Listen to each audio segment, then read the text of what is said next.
I'm Kathryn Bradbury and I'm a nutritional epidemiologist.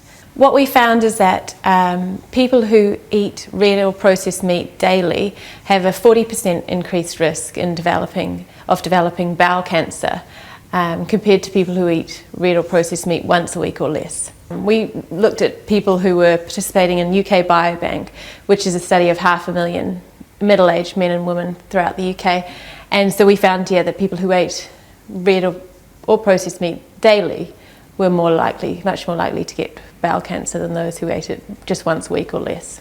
Yes, so we found also that people who do eat red or processed meat daily are a bit more likely to smoke, drink a bit more alcohol and do a bit less physical activity. So it's important that we take that into account when we're doing our statistical analyses, and so we do take those other lifestyle factors into account so that we try to just isolate the effect of meat on bowel cancer. It's not completely clear yet, but there are a number of compounds in red and processed meat that might help explain why people who eat a lot are more likely to get cancer.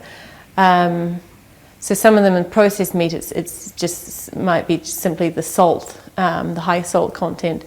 Another culprit may be the heme iron, and there's also some compounds that are created when you grill or fry meat at high temperatures that may be suspected that they might be carcinogenic. Well, one of the most important things that people can do is if they smoke, is to stop smoking. That really has a large effect on lung cancer, but also on other cancers.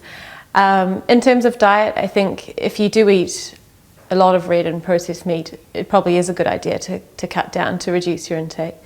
And probably eating a bit more plant sort of based, whole grains, fruits and vegetables is a good idea. Well, we're interested in looking at some other factors in relation to bowel cancer as well. So what UK Biobank has done is they've collected blood samples from all 500,000 participants, and so we're going to be looking at vitamin D in the blood and looking at that in relation to bowel cancer. So there's lots of work that can be done.